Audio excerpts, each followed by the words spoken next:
Peristiwa ledakan bom di jantung ibu kota Tamrin telah setahun lebih berlalu. Ledak di pos polisi perempatan Sarinah dengan diikuti beberapa ledakan bom lain di pelataran gerai kopi Starbucks, Menara Cakrawala. Halo semuanya, di video kali ini kita akan membahas kasus yang mengancam ideologi Pancasila sebagai dasar negara. Salah satu kasus yang pernah menggemparkan Jakarta, khususnya di Jakarta Pusat, yaitu adanya aksi bom bunuh diri yang terjadi di kawasan MH Tamrin dan menimbulkan 8 korban jiwa.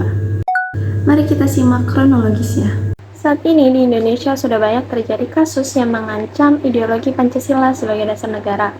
Ancaman ideologi merupakan gangguan yang berpotensi menyebabkan pola pikir atau dasar ideologi yang dianut oleh suatu negara mulai berubah.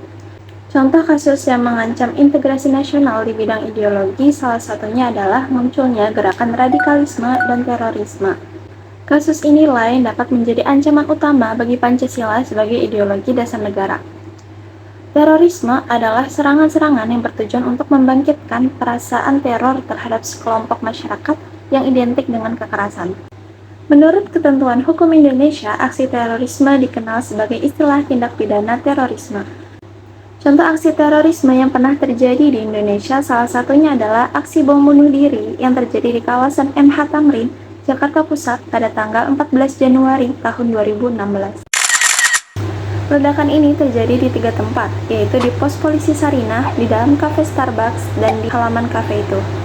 Serangan ini dimulai ketika terjadinya ledakan di tempat parkir Menara Cakrawala yang terdapat di depan gerai Starbucks persimpangan Sarinah pada pukul 10.40 waktu Indonesia Barat.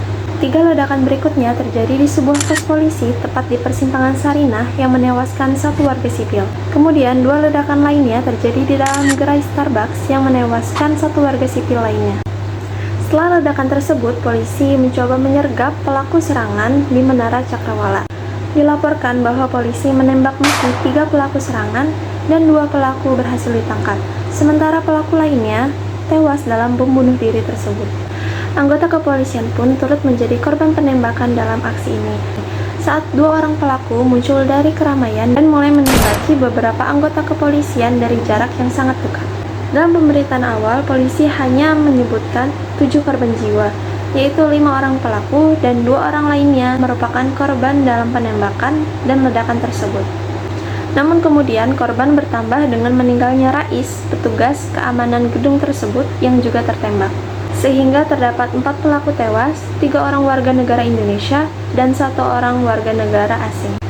Kepolisian akhirnya menangkap Fahrudin alias Abu Zahid yang dijadikan sebagai terdakwa kasus bom Tamrin yang dituntut dengan 6 tahun penjara. Ia ditangkap di Malang setelah ledakan bom tersebut. Fahrudin ditangkap saat menginap di rumah Ali Mamudin yang merupakan narapidana jaringan bom Tamrin yang sudah divonis 8 tahun karena dianggap memiliki peran sebagai pembuat casing peledak bom Tamrin. Atas aksi teror inilah pemerintah menerbitkan Peraturan Pemerintah Pengganti Undang-Undang Nomor 1 dan 2 Tahun 2002 tentang Pemberantasan Tindak Pidana Terorisme, yang kemudian disetujui oleh DPR menjadi Undang-Undang Nomor 15 Tahun 2003, bahwa setiap orang yang dengan sengaja menggunakan kekerasan atau ancaman kekerasan yang menimbulkan rasa takut terhadap masyarakat atau menimbulkan korban massal, menghilangkan nyawa atau harta benda orang lain, atau mengakibatkan kerusakan terhadap lingkungan maupun fasilitas umum, maka dipidana dengan pidana mati atau penjara seumur hidup, atau penjara paling singkat 4 tahun dan paling lama 20 tahun. Pancasila sebagai ideologi bangsa Indonesia diharapkan mampu menyelesaikan persoalan terorisme di Indonesia.